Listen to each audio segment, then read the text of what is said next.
오늘은 수요일 하나님 나라 신학으로 우리 성경의 흐름들을 쭉 보고 있는데요. 9번째 시간입니다. 9번째 왕정의 시작. 왕정의 시작 제목을 이렇게 잡았습니다.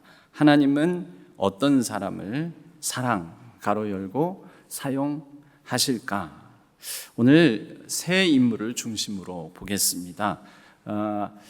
이 세 인물을 이 짧은 시간에 다 살펴본다는 것은 물리적으로 불가능합니다. 그런데 하나님은 어떤 사람을 사랑하시고 사랑하신다는 것은 어떤 사람을 어떻게 사용하시는가, 이러한 부분을 초점을 삼아서 이 사울과 그리고 다윗, 솔로몬, 이 세 사람은 공통점이 있지요. 공통점은 왕이라는 것입니다.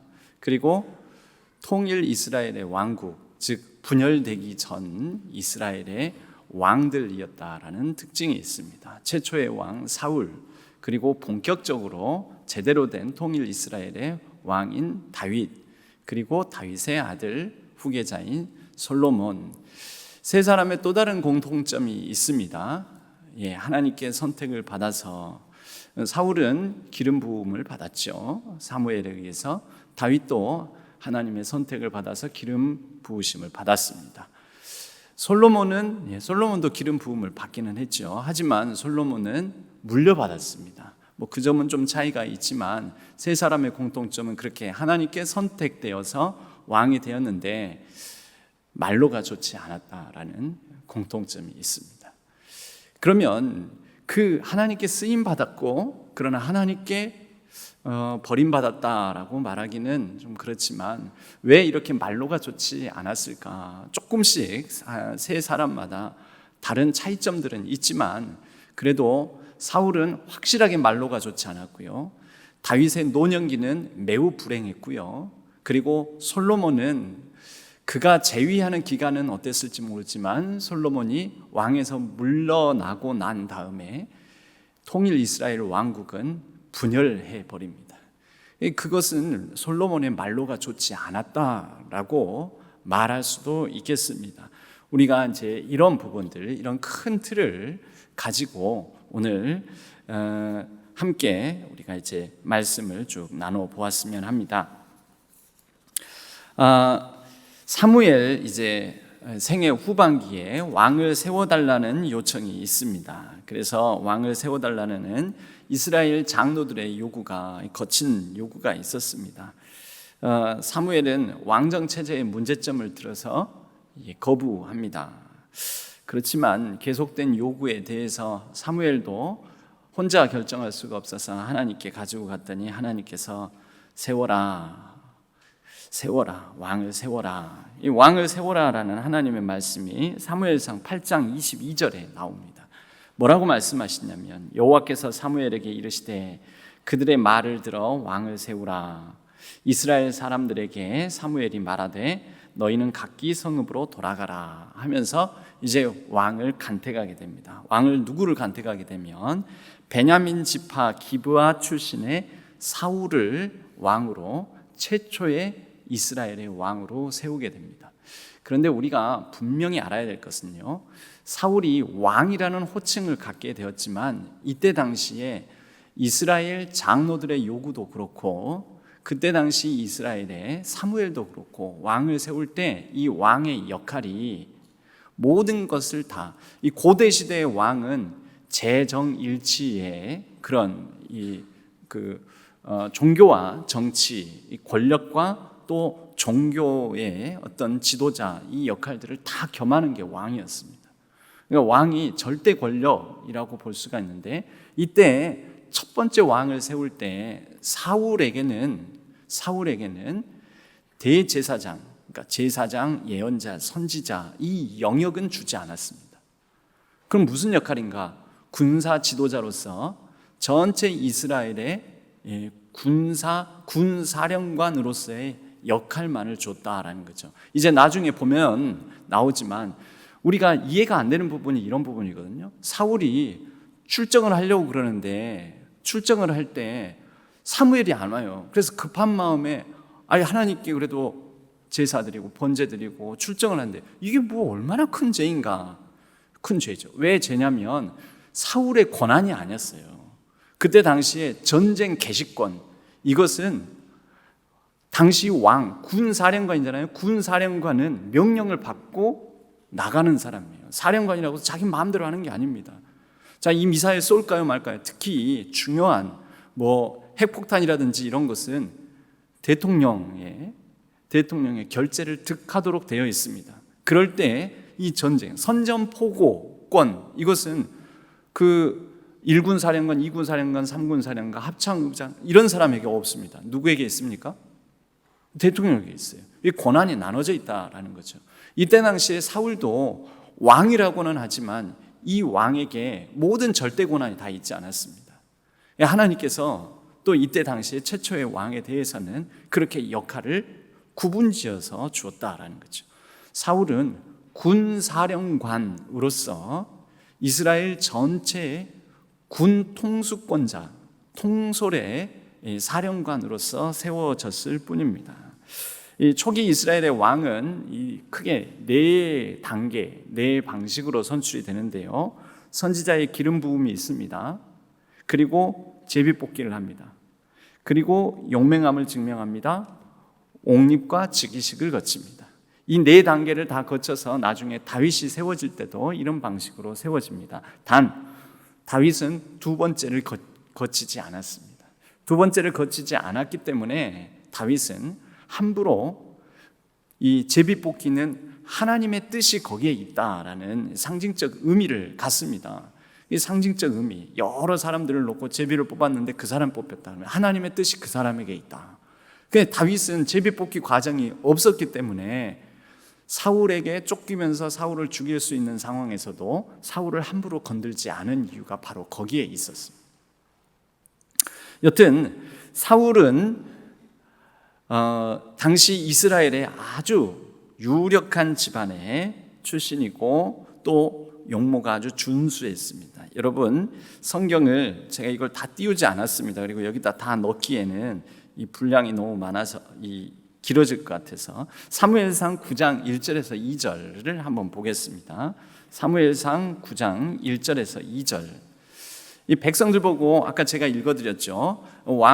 하나님께서 왕을 세워줘라라고 하니 사무엘이 이 백성들, 아마 대표자인 장로들 보고 얘기했겠죠. 너희들 성읍에, 너희들 집에 가서 기다려라. 그리고 나서 사무엘이 이제 간택을 하는데 그 다음 8장 22절 다음에 9장 1절에 가면요, 사무엘상 9장 1절에 가면 이 사울이 누구인지에 대해서 나옵니다. 같이 한번 읽어볼까요? 시작. 베냐민 지파에 기스라 이름하는 유력한 사람이 있으니 그는 아비엘의 아들이요 수롤의 손자요 베고랏의 증손이요 아비야의 현손이며 베냐민 사람이더라. 2절. 기스에게 아들이 있으니 그의 이름은 사울이요 준수한 소년이라.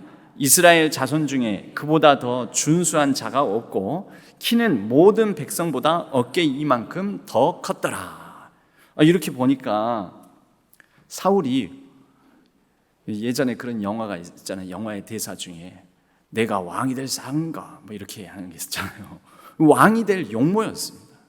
딱 보니까 특히 이때 왕은 어떤 성격이요? 어떤 성격이라고요? 왕의 역할이, 이스라엘의 첫 번째 왕의 역할이 뭐라고요? 유인물에 써져 있잖아요. 군사령관. 그러니까 군사를 이끌고 통치하고 군대를 통솔하는데 야, 이 사람은 딱 골격도 좋고 체격도 좋고, 야, 이게 완전히 그 짐승남이라고 하거든요.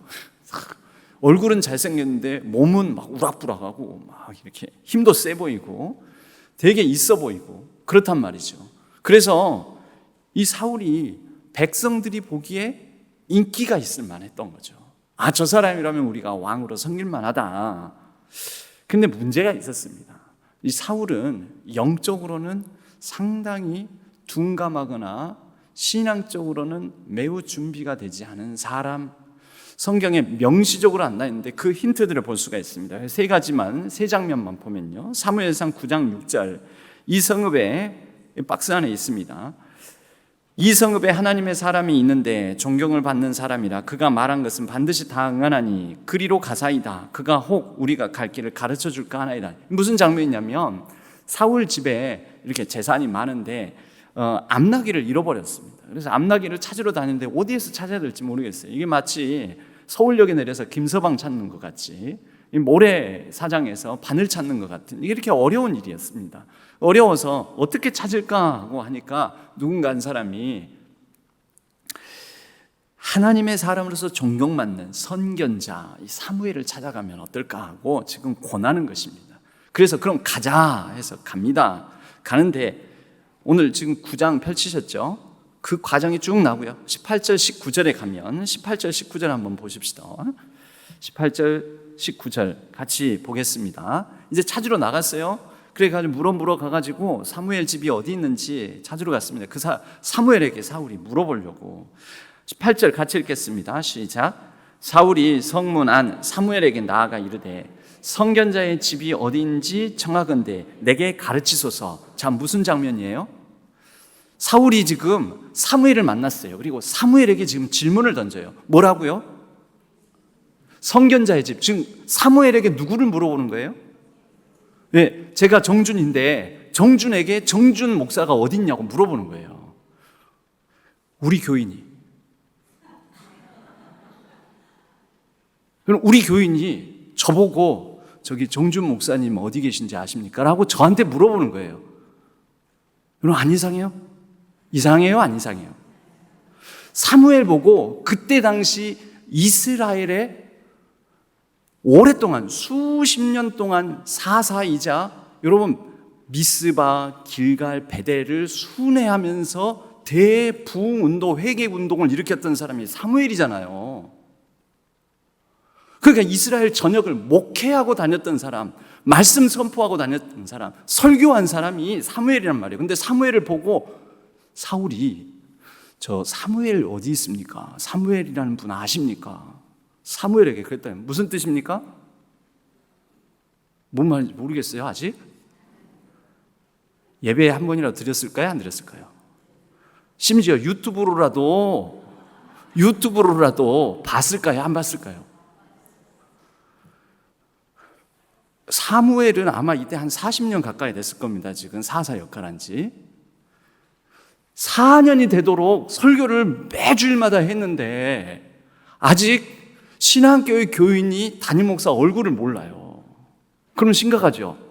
40년 사무엘이 목회를 했는데 사무엘의 얼굴을 사울이 몰라요. 그러니까 이 사람이 지금 제대로 된 예배자입니까? 아닙니까? 아니라는 거예요. 이게 우리는 그냥 지나가는 본문인데 굉장히 심각한 본문이에요, 이게. 자, 두 번째. 사무엘상 10장 12절. 그곳에 어떤 사람은 말하여 이르되 그들의 아버지가 누구냐 한지라. 그러므로 속담이 되어 이르되 사울도 선지자들 중에 있느냐 하더라. 이게 뭔 말인지 이게 잘 이해가 안 되는 건데요. 이제 사무엘이 사울을 만나고 이 사울에게 너에게 이런 영적 현상이 있을 것이다. 너가 예언, 말씀을 맡아서 그 말씀을 가지고 막 하나님의 말씀을 막 얘기하는, 전하는, 막 얘기하는 사람이 될 것이다. 너에게 하나님의 영, 하나님의 신이 임하여서. 그래서 사람들이 그것을 보고 지금 하는 말이에요. 사울에게 과연 사무엘이 말한 대로 하나님의 영이 임했어요. 그리고 사무엘이 하나님의 말씀을 얘기하기 시작한 거예요. 여러분, 성경에서 예언이 나오는데 너무 이걸 신비적으로만 보시지 마시고 어떻게 봐야 된다고요? 말씀을 맡아서 하나님의 말씀을 한 번도 하나님의 말씀에 관한 얘기를 하지 않은 사람이 말씀을 맡아서 얘기를 하게 되면 그 사람에게도 예언이 이루어진 것입니다. 지금 예언은 말씀을 맡기다. 늘 반복해서 지금 말씀드리는데요. 예언, 성경에서 말하는 예언의 가장 우선하고 첫 번째 뜻은 말씀을 맡은 자입니다. 말씀을 맡은 자로서 말씀을 맡았으니 자기 마음의 중심에 품었으니까 이 말씀을 말하지 않을 수가 없죠. 그래서 하나님의 말씀을 얘기를 하는 거예요. 근데 사울이 하나님의 말씀을 얘기하는 것 보고 사울의 예언하는 일을 보고 사람들이 뭐라고 하냐면 이게 세번역에는 이렇게 돼 있어요. 심지어 가로 열고, 이건 제가 붙인 겁니다. 심지어는 뜻을 분명하기 위해서, 사울마저도 예언자가 되었는가? 이게 반어법이거든요. 반어법은 뭐냐면요, 이렇게 물어보면은 부정의 반어법이에요. 그렇지 않다라는 거예요. 세상에 사울도 하나님의 말씀을 가지고 하나님 말씀 얘기를 해? 사울이 옆에 지켜본 사람이 그렇게 말했다는 거죠. 무슨 뜻입니까? 사울은 한 번도 하나님의 말씀에 입각해서 하나님의 말씀대로 말씀의 교제를 해본 적이 없는 사람이란 뜻이에요. 그러니까 세상에 사울도 하나님 말씀을 맡아서 하나님 말씀에 관한 얘기를 한단 말이야? 라고 사람들이 반문하듯이 이런 속담을 만들어낸 거예요. 무슨 뜻이에요? 사울은 말씀을 가까이 한 사람입니까? 가까이 하지 않는 사람입니까? 네, 용모가 준수하고 아주 키도 크고 훤칠하고 막 몸도 이렇게 몸짱이고 아주 짐승남이었는데, 잘생기고 그랬는데, 네, 다 좋은데 이 영적으로는, 신앙적으로는 준비가 안 된 사람이었다. 사무엘상 한 가지만 더 보겠습니다. 14장 35절. 사울이 박스 안에 있습니다. 세 번째 줄. 사울이 여호와를 위하여 제단을 쌓았으니 이는 그가 여호와를 위하여 뭐라고요? 이건 대단한 본문이죠. 처음 쌓은 제단이었더라. 이는 그는 하나님께 제단을 쌓아본 적이 없었습니다. 그 이전까지요. 여러분, 매우 이건 심각한 본문이에요. 여러분, 우리는 말씀을 보면서 조금 생각해야 될 게, 나는 혹시 겉으로는 멀쩡한데 속은 사울처럼 맹탕 아닌가? 나는 텅 빈, 영적으로 신앙적으로는 텅 빈 사람 아닌가? 여러분, 겉보기에 대단해 보이는 사람, 맹탕인 사람 많이 봤습니다. 여러분, 제가 목회 이력이 길지는 않습니다. 이제 담임 목회로만 보면 만 11년째 되어 갑니다. 근데 이 담임 목회 기간, 또 그 이전에 부목사로서, 부교육자로서 있었던 기간까지 하면 한 17년, 18년 정도 되는데요. 이 기간 길지 않습니다. 이 기간 중에도 맹탕인 사람 많이 봤습니다. 겉보기에는 준수합니다. 사회적으로 신분도 높습니다. 사회적 지위도 있습니다. 예, 돈도 많습니다. 그래서 다른 사람들이 와, 이 사람 참 훌륭한 사람이라고. 그런데 믿음과 신앙, 영적으로는 완전히 빵빵빵인 분들 여러 봤습니다. 근데 그런 분들이 또 인정받고 존경받고 그러더라고요. 근데 적어도 목회자의 양심, 목사의 양심상 저는 그분을, 제가 뭐 다 아는 건 아니지만 제가 아는 범위만 놓고 봐더라도 이분 아닌데, 이분 완전, 이 표현하자면 딱 사울 같은 사람인데, 이분으로 말미암아 오히려 큰일 생길 것 같은데, 별로 덕이 안 되는 분인데, 이분 진짜 은혜가 안 되는 분인데, 알면 알수록 진짜 별로인 분인데, 근데 교회에서는요, 때때로는 많은 사람들에게는 그분이 가진 배경과 준수함과 외모만 가지고 그분이 되게 여러분들한테서 인정을 받고 높임을 받는 경우들이 있습니다. 여러분, 이거 분별해내는 교회가 있고요, 이거 분별 못하는 교회가 있습니다. 이거 분별 못하는 교회는 망합니다. 이거 분별 못하면 보기에 되게, 그래서 여러분, 겉보기에만 막 뭔가 열심히 하는 것처럼 보이고, 이게 진짜 전부가 아니에요. 보이지 않는 게 진짜예요. 보이지 않는 가운데 그 중심에 하나님을 향해 있고, 보이지 않는 가운데 말이 많지 않아도, 여러 드러나지 않아도, 눈의 시선에 노출되지 않아도, 보이지 않는 가운데서 최선을 다하고 하나님을 향해서 최상의 마음을 드리는 분들, 여러분, 이런 분들을 골라내고 분별해 주지 않은 교회가 진짜 좋은 교회입니다. 건강한 교회입니다. 근데 눈에만 되게 뭐 괜찮아 보이고 대단해 보이고 막 이런 분들이 막 주도권을 갖고 목소리 높이고 말 많고 또 그런 분들의 말들을 다 들어주고 망합니다. 저는 이 사울 이렇게 쭉 보면서도 느껴지는 것은, 이스라엘 백성들이 사울을 왕으로 세울 때 다 좋게 여겼거든요.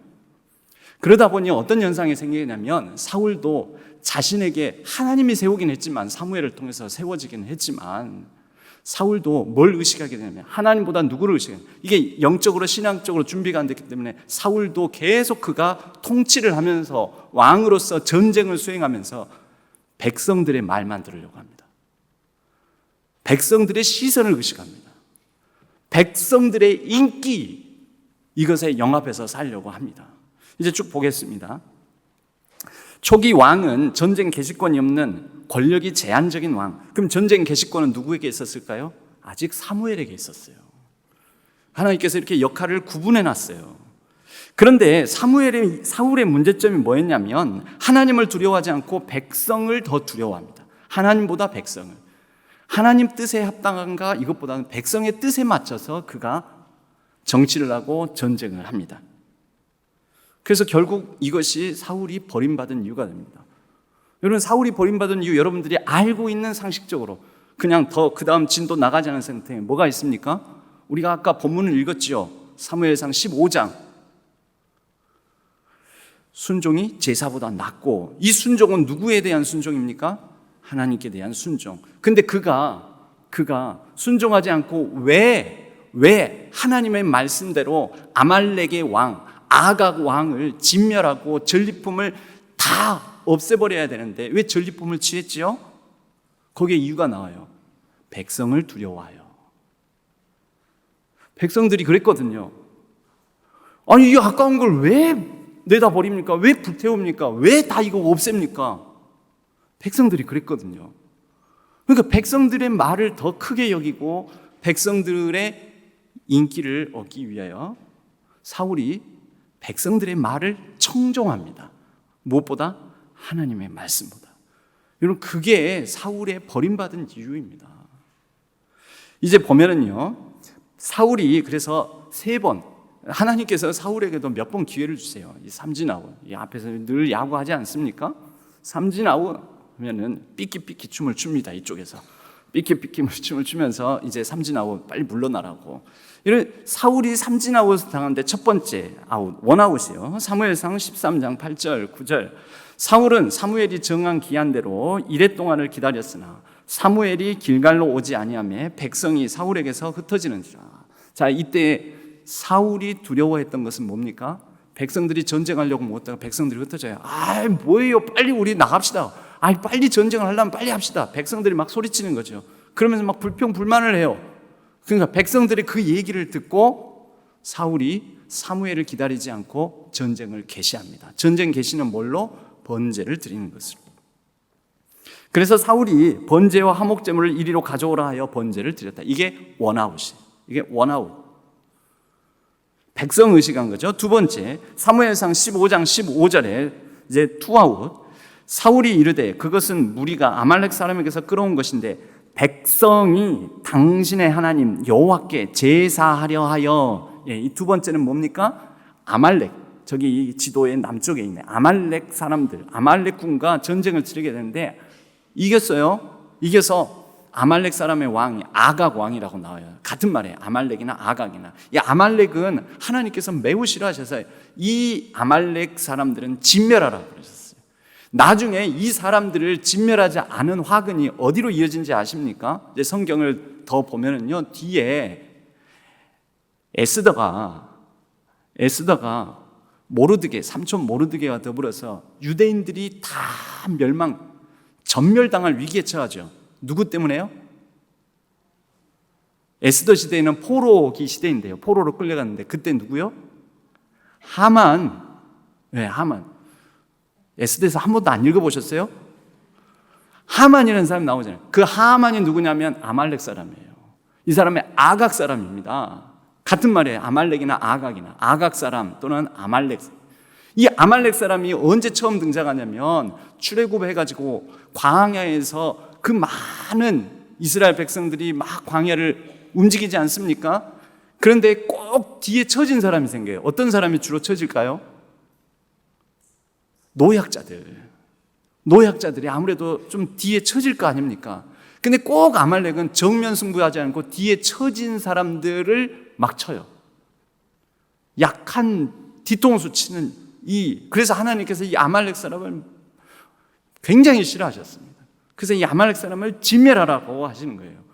이런 약자들을 괴롭히는, 이런 성경의 이 중심 주제가 약자들 괴롭히는 걸 하나님께서 굉장히 싫어하십니다.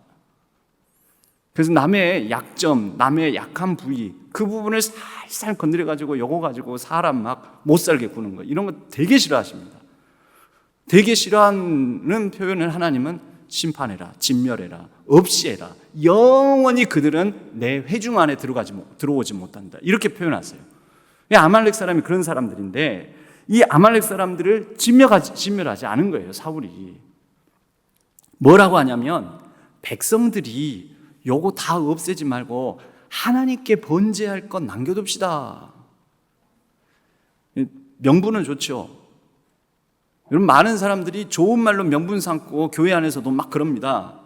나쁜 말로 명분 삼진 않아요. 다 좋은 말로 명분 삼아요. 근데 사실 그 안에 뭐가 들어있을까요? 백성들 입장에서 자기들 이익을 생각하는 거죠. 우리가 이겼는데 이 전리품, 이 귀한 전리품 없애지 말고 하나님 거 좀 드릴 것 남겨놓읍시다 해놓고, 사실은 하나님 거 드릴 것 남겨놓는다면서 자기 목 챙기는 거죠. 15장 24절에 보면 그 장면이 쭉 이어지는데요. 사울이 사무엘에게 이르되, 이제 사무엘이 와가지고 지금 이 수량과 이 양과 염소의 소리가 들리는데 이건 뭐냐고, 전쟁에 이겼으면 이거 다 없애라고 그랬는데 왜 이런 소리가 들리냐고 와가지고 야단을 치니까 사울이 사무엘에게 말합니다. 내가 범죄하였나이다. 내가 여호와의 명령과 당신의 말씀을 어긴 것은 내가, 나오죠? 뭐라고 나와요? 백성을 두려워하여 그들의 말을 청종하였습니다. 여러분, 이것이 문제예요. 이 사울의 문제가 이것입니다. 사무엘상 15장 25절에서 31절까지 쭉 읽어보면 이 과정이 자세하게 나옵니다. 이 과정이. 여러분, 보통 사울이 그 번제 잘못 드려서 그런가 보다, 뭐 그냥 단순히 그렇게 생각하는데 그 안에는 이런 사정들이 있었던 것입니다. 인기 영합주의. 내가 사람에게 좋게 하랴, 하나님께 좋게 하랴. 하나님 앞에 바로 서지 못하는 사람들은 사울의 길을 가는 것입니다. 그리고 자꾸 이런 사람들은 사람들을 내 뒤에 몇 명이 있고 내가 말하는 것은 어떤 이 교인들이 다 이렇게 얘기한다, 이런 식으로 얘기하면서 그래요. 여러분, 제일 중요한 건 교회에서 이게 하나님 보시기에 옳은가 그른가가 제일 중요한 기준이어야 됩니다. 그 다음에 성도들이 어떠한가, 이렇게 가야죠. 순서가 그게 맞는 것 아닙니까? 그렇죠? 그런데 자꾸 하나님이 보시기에 어떠한가, 하나님의 말씀의 기준에 따라서 어떠한가, 이거 놔두고 자꾸 성도들이, 교인들이 어쩌다 저쩌다 이렇게 해가면서 그러는 거는 사울의 방식인 것입니다. 이게 다 뿌리가 있어요. 성경 안에도, 구약 성경 안에도. 그래서 백성들을 두려워하여 백성들의 말을 청종하는 사울, 이게 투아웃이에요. 두 번째, 사울이 이르되, 그래서 30절에 보면은요, 30절, 31절. 그래가지고 사무엘이 이것 때문에 왕이 하나님께 벌을 받을 것이요, 심판받을 것이요, 버림받을 것입니다 그랬더니 그 바짓가랑이를 잡아요. 사울이 사무엘의 바짓가랑이를 잡습니다. 여러분, 혹시 뭐 이왕 말씀드렸으니까 한번 볼까요? 사무엘상 15장 거기 30절, 31절. 30절, 31절. 거기에 뭐라고 되어 있는지 한번 보십시다. 30절, 31절 같이 읽어볼까요? 사울이 이르되, 내가 범죄하였을지라도 이제 청하옵나니 내 백성의 장로들 앞과 이스라엘 앞에서 나를 높이사 나와 함께 돌아가서 내가 당신의 하나님 여호와께 경배하게 하소서 하더라. 여러분, 이 말이 하나님께 진짜 경배하는 겁니까? 아니면 백성들 보기에 그래도 내 체면 봐서, 지금 끝까지 뭔 생각하고 있는 거예요, 사울이? 이제 사울이 왜 버림받은지 아시겠죠? 이거 굉장히 준엄하게 생각하셔야 됩니다. 백성들 보기에 나를 높여주시고 내가 하나님의 사람인 당신과 함께 있으므로 내가 하나님께서 아직 나를 붙들고 계시는 것처럼 해주십시오 라는 거예요. 그래가지고 이렇게 부탁을 해요. 바짓가랑이를 잡고. 그래서 사무엘을 따라가서 사울이 여호와께 경배하는, 신용하는 그 자리에 있어 주기는 합니다. 그런데 여러분, 이런 경배를 하나님께서 받으시겠습니까? 안 받죠. 하나님이 어떤 분이신데. 29절에 보면 그렇게 되어 있어요. 29절. 이스라엘의 지존자는, 사무엘은 할 얘기는 다 했어요, 이미. 뭐라고 합니까? 이스라엘의 지존자는 거짓이나 변개함이 없으시니 그는 사람이 아니심으로 결코 변개하지 않으심이니이다. 무슨 뜻입니까? 하나님은 사람이 아니시니, 사람들은 이렇게 보고 사울이 하나님 편에 있구나, 하나님과 함께 하시는 거, 하나님이 그와 함께 하시는 거, 사람은 그렇게 할 수 있지만 하나님은요, 아니다 하면 아니다는 거예요. 끝까지 아니다 하면 아니다라는 거죠. 세 번째 아웃, 사무엘상 28장, 이제 사울의 마지막을 향해서 가고 있습니다. 세 번째 아웃이요, 사울이 여호와께 묻자오되 여호와께서 꿈으로도 우림으로도 선지자로도 그에게 대답하지 아니하시므로 사울이 그의 신하들에게 이르되 나를 위하여 신접한 여인을 찾으라. 내가 그리로 가서 그에게 물으리라 하니 그의 신하들이 그에게 이르되 보소서 엔돌에 신접한 여인이 있나이다. 지금 사무엘이 죽었거든요. 사무엘은 이제 더 이상 없습니다, 이 땅에. 근데 사울이 답답해 죽을 지경인 거예요. 왜요? 말씀이 안 들려요. 사무엘도 없으니 그에게 꾸짖는 사람도 없어요. 근데 더 미칠 것 같은 거예요. 그래서 사무엘이 살아있을 때는 사무엘 말도 그렇게 안 들으면서 죽고 난 다음에 사무엘을 찾아요. 어떻게 찾습니까? 신접한 여인을 통해서 사무엘의 영을 불러와서 사무엘의 영이라도 접신하려고. 여러분, 이게 세 번째 아웃입니다. 그러니까 있을 때 잘해야죠. 후회하지 말고. 아모스서 8장에 보면요, 이게 바로 예언자적 전통이거든요. 예언자적 관점에서는 일관된 말씀이 있습니다. 우리에게 진짜 위기는 무엇인가? 우리에게 진짜 재앙은 무엇인가? 아모스서 8장 11절은 이렇게 말합니다. 같이 읽어보겠습니다. 그 중간에 있는 박스에 있습니다. 아모스서 8장 11절 시작. 주 여호와의 말씀이니라. 보라, 날이 이를지라. 내가 기근을 땅에 보내리니 양식이 없어 주림이 아니며 물이 없어 가람이 아니요 여호와의 말씀을 듣지 못한 기갈이라. 여러분, 이게 진짜 재앙입니다. 이게 진짜 저주입니다. 이게 진짜 화입니다. 이게 진짜 신앙생활의 위기입니다. 무엇이 옳고 그른지 하나님의 말씀이 들리지 않는 것, 하나님의 말씀의 기준을 따라서 어떻게 교회를 이루고 어떻게 교제를 나누고 어떻게 우리가 살아가야 될지에 대해서 희박해진 상황, 이게 진짜 위기입니다. 그런데 아무리 시대가 불운하고 암울하고 캄캄하고 답답하더라도 바알에게 무릎 꿇지 않는, 오직 하나님의 말씀을 청종하고자 하는 7,000명이 있으면 그 시대는 등불을 든 사람, 말씀에 등불을 든 사람 있으면 아무리 시대가 척박해도 위기가 아닙니다. 지금 사울은 이기고 승승장구하고 백성들에게 막 인기를 얻고 그러더라도 위기입니다. 왜요? 하나님의 말씀을 떠나서 하나님께 청종하지 않으니까요. 이게 진짜 위기다른 것입니다. 이제 사울은 이렇게 해가지고 끝납니다. 결국 3아웃 체인지. 누구로? 다윗으로 체인지 됩니다. 그 사이에 이 요나단과 다윗이 잠깐 나오는데요, 요나단은 사울의 아들입니다. 근데 사울의 아들인데 어떻게 사울에게서 이런 아들이 나왔는지, 매우 용맹스럽고 믿음도 투철하고 친형제 이상으로 다윗을 사랑했고 차기 왕권까지 다윗에게 양보할 정도였습니다. 왜 그랬을까? 사울은 다윗을 경쟁자로 보았습니다. 어떤 경쟁자로 보았을까요?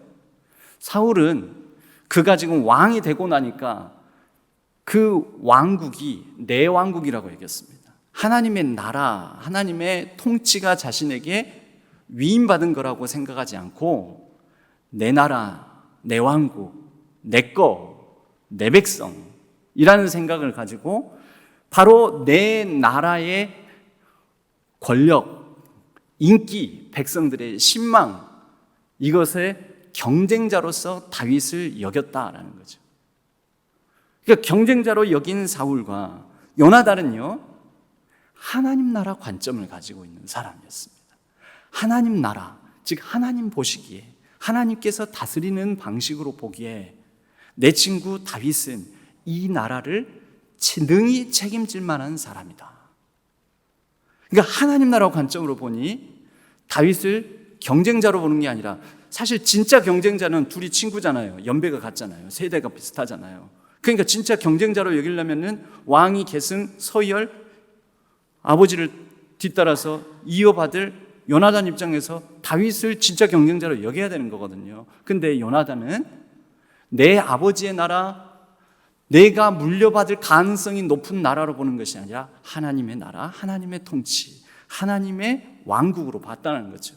그리고 다윗을 동역자로, 그리고 내가 그 곁에서 함께 동역할 자로, 이렇게 동역자로 봤습니다. 관점이 동역자이다 보니 다윗을 향하여 질투가 아니라 사랑하고 그를 지켜주고 목숨을 보전해주고 이렇게 하게 된 것이지요. 자, 이제 삼진아웃 당한 사울은 물러나고 다윗이 떠오릅니다. 다윗이 사울의 고향은 기브아입니다. 기브아가 중심이 되었거든요. 바로 이곳이 사울의 고향, 이 땅이 중심이 되었었는데 다윗의 고향은 헤브론입니다. 헤브론, 가나안 지역의 헤브론. 헤브론이 중심이 되었고요. 먼저 이런 전조 현상이 보이죠. 먼저 우리가 잘 아는 다윗의 사건이 있습니다. 물맷돌로 누구? 골리앗을 물리친 사건이 있죠. 사무엘상 17장에 나옵니다. 너무 유명한 사건이라서 제가 건너뛸랍니다. 근데 그렇게 하고 나서 다윗은 막 승승장구를 합니다. 막 전쟁에 나가서 사울이 보기에도 너무 잘 싸우는 거예요. 지혜롭게 행하고 막 다 잘 싸우고 막 이겨요. 그러니까 백성들이 이 다윗이, 와, 다윗 진짜, 그때 당시에 백성들이 원래 사사 시대를 거치면서 제일 필요로 했던 게 누구요? 군사령관을 필요로 했다니까요. 그래서 군사령관을 필요로 함에 따라서 왕을 달라고 했던 건데, 와, 진짜 다윗을 보니까 과연 왕이 될 제목입니다. 왕이 될 상인 것입니다. 사람들이 말하기를 사무엘상 18절 7절에 보면 여인들이 뛰놀며 막 노래를 하는데, 사울이 죽인 자는 천천히요 다윗이 죽인 자는 만만이로다. 천세 천천세 다윗은 만세 만세 만만세, 그런 거예요. 여러분, 천세와 만세 차이점이 뭔지 아십니까? 우리는 조선 왕조를 거치면서도 왕은 천세까지만 할 수 있습니다. 근데 만세는 누구에게 하는 거냐면 황제에게 하는 거예요. 그래서 우리는 형식적으로 중국 황제의 조공, 책봉을 받는 왕이었기 때문에 만세를 못했습니다. 그래서 이 조선 왕에게는 천세, 천세, 천천세 이렇게만 하고, 나중에 고종 황제가 되지 않습니까? 예, 어찌됐든 형식적으로는 황제가 됐잖아요.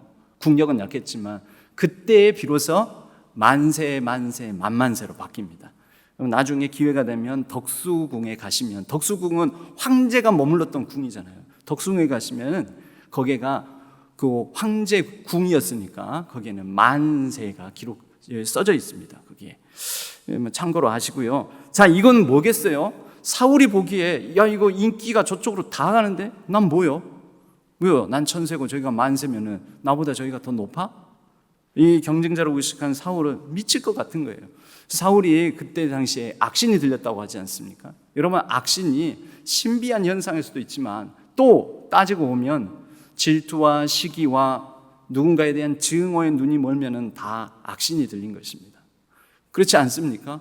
밤잠을 못 자요. 막 시기와 질투, 막 분이 나고 증오감에 불타올랐고 잠을 못 자는 거예요.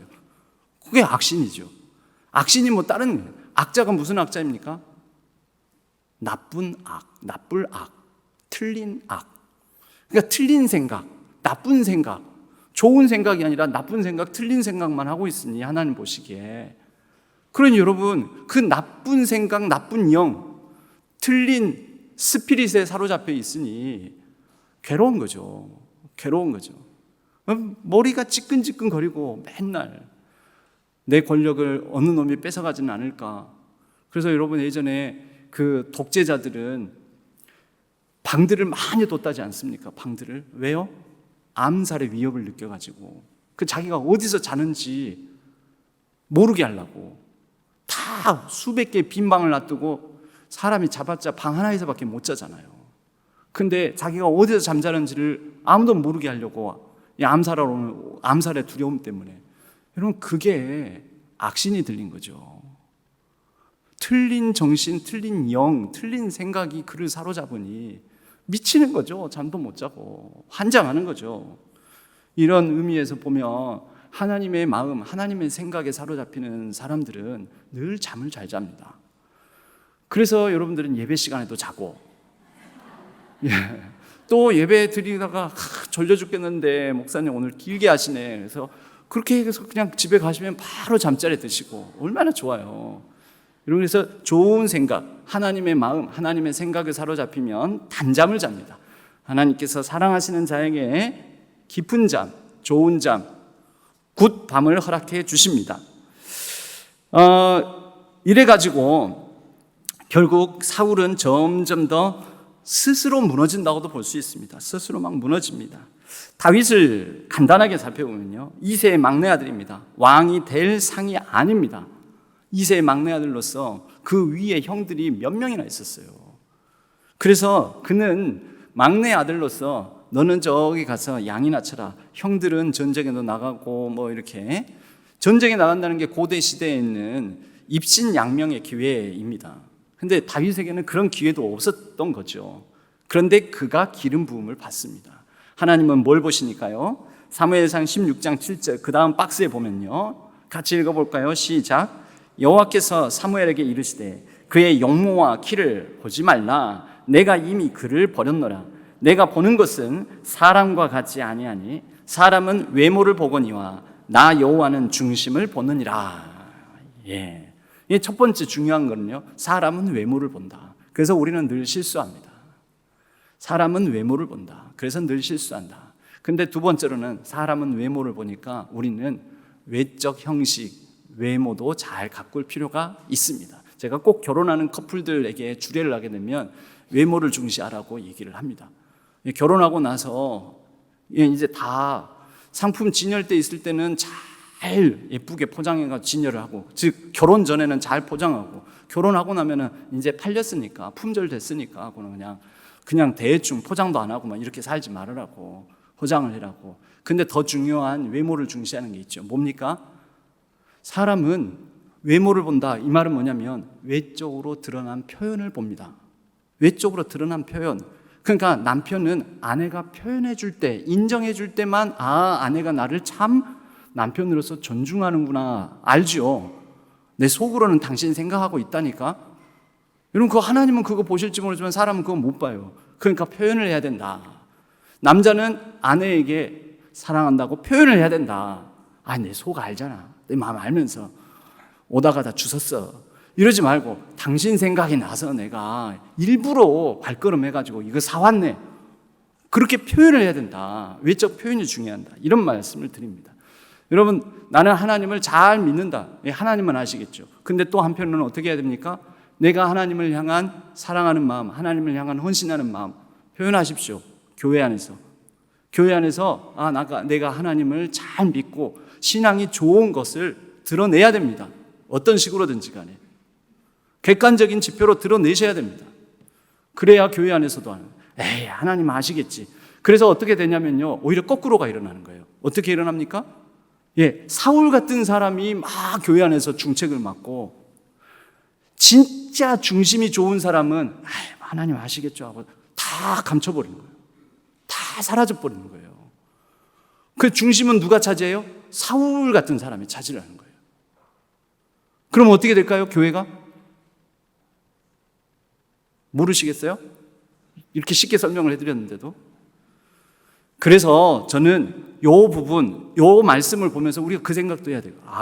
하나님은 중심을 하죠. 하나님이 나 아신다 하지만, 그러나 사람이 알 수 있게끔 하는 지혜도 필요하겠구나. 그것만 추구하면 안 돼요. 그것만 추구하면 사울이 됩니다. 그런데 두 가지를 다 가져야 되겠죠. 자, 두 번째, 하나님은 중심을 보신다. 우리가 이것을 크게 생각해야 될 것 같습니다. 자, 그래서 다윗은 기름 부음을 받습니다. 형들을 제치고 골리앗을 물리칩니다. 백성들의 신망이 높아집니다. 사울의 질투가 있습니다. 그래서 사울이 죽이려고 합니다. 도피 생활을 합니다. 이 도피 생활에도 여러 가지 스토리 이야기들이 많지만 오늘 이 시간에는 뺐습니다. 그런데 그 도피 생활 중에 다윗의 주옥 같은 시편들이 만들어집니다. 참 역설적이지 않습니까? 여러분, 광야에서 하나님의 사람이 만들어집니다. 이스라엘 백성들이 광야에서 비로소 하나님의 백성이 됩니다. 광야에서 죽일 뻔한 위기들을 겪으면서 고생하고 고통을 감내하면서 다윗의 주옥 같은 시편들이 써집니다. 여러분, 우리들의 시편은 언제 쓰여질까요? 우리들의 시편은요, 옆에 있는 분 권사님의 시편, 장로님의 시편은 언제 써질까요? 저 정준의 시편은 언제 써질까요? 다윗의 시편은 바로 이때 거의 대부분 만들어졌습니다. 제 시편은 암담하고 고통스럽고 생각지도 않는 재난을 당하고 질병의 고초를 겪고, 여러분, 이때 시편이 쓰여집니다. 젊은 날의 시편, 중년의 시편, 노년의 시편, 궁핍하고 공궁하고 힘들고 어렵고 아프고 상하고 눌리고 어찌해야 할지 모를 때, 그때 하나님을 향하여서 부르짖며 간절한 탄식의 시편이 쓰여지는 것입니다. 지금 그 힘들고 어려운 골짜기를 건너고 있다면, 내 젊은 날이라면 젊은 날, 중년이라면 중년, 또 노년이라면 노년에 내가 지금 시편이 쓰여지고 있구나, 말씀이 쓰여지고 있구나, 그렇게 고백하시면, 그렇게 이해하시면 어떻겠습니까?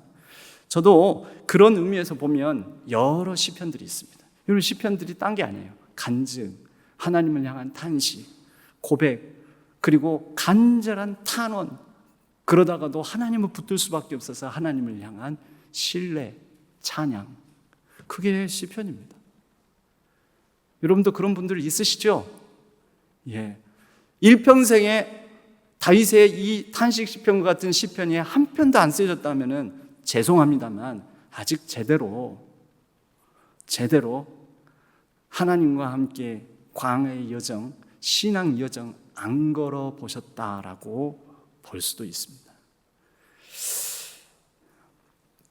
이때 이렇게 환난 당한 자들이 다윗에게 모여집니다. 다윗의 동역자가 이때 다 만들어집니다. 내가 잘 될 때는 친구가 누가 친구인지 몰랐더니 내가 힘들고 어렵고 아픈 일 당하니 내가 딱 알겠다, 누가 친구인지. 이때 다윗의 동역자들이 만들어져요. 평생의 동역자, 생명 걸고 목숨 걸고 함께 동행하는 동역자들이 만들어집니다. 힘들고 어려워 보면 압니다. 누가 진짜 내 친구인지, 누가 진짜 내 편인지, 누가 진짜 나의 기도의 동역자요, 나의 어려움을 같이 아파하고 이해해주는 사람인지 그때 압니다. 드러납니다. 사무엘상 22장 2절, 환난 당한 모든 자와 빚진 모든 자와 마음이 원통한 자가 다 그에게로 모였고 그는 그들의 우두머리가 되었는데 그와 함께한 자가 400명가량이었더라. 여러분, 다윗 왕국의 기초는 400명입니다. 수만 명이 아닙니다. 여러분, 군중이 중요한 게 아니고 진짜 배기가 중요합니다.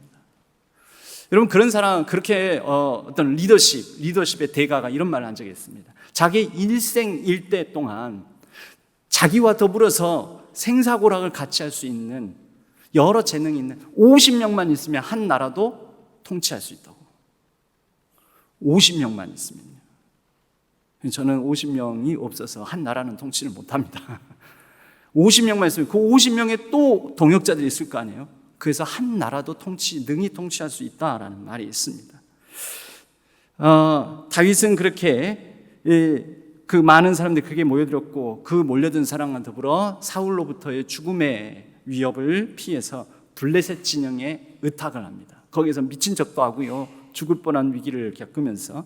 그런데 이 다윗이 이쪽에 의탁을 하게 돼요. 원래 적의 적은 동지가 되는 거잖아요. 사울의 적 다윗, 사울의 적 블레셋. 그러니까 블레셋과 다윗이 이렇게 연합을 하게 된 거죠. 그리고 그 연합한 다윗 블레셋 연합군. 그런데 블레셋이 다윗을, 저건 그래도 긴가민가해. 옛날에 블레셋 우리 장군 골리앗을 제가 물리쳤잖아. 그래서 요 다윗과 블레셋의 연합군이 출정을 하게 되는데 블레셋 사람들이 다윗을 빼놨어요. 그래서 이게 얼마나 다윗에게 천만다행이 된지 모릅니다. 그래가지고 블레셋이 총 공세를 펼쳐서 사울을 무찌릅니다. 그리고 사울은 길보화산에서 비참한 최후를 맞게 되죠. 그리고 그의 시신에는 벳산 성벽에 목이 잘린 참수된 채로 걸리게 됩니다. 이것을 다윗은 활의 노래라고 해서 사무엘 하로 이제 이어집니다. 사무엘하 1장에 활노래라는 조가를 부르게 되죠. 이것 통해서 다윗은 사람들이 저 다윗 저거 믿을만해, 사울의 진영에 있는 지파가 있지 않습니까? 그 지파들의 마음들까지도 삽니다. 사람들의 불신을 불식시키면서 탁월한 정치력을 발휘하게 되죠. 대적들조차도 감동케 하는 그런 넓은 품을 소유하는 자가 됩니다. 뒤에 5번 부분은 다윗과 솔로몬에 관한 부분인데 이 부분은 다음번에 하겠습니다. 다음번에 하든지 아니면 수담소담에서 이어서 하도록 하겠습니다. 기도하겠습니다.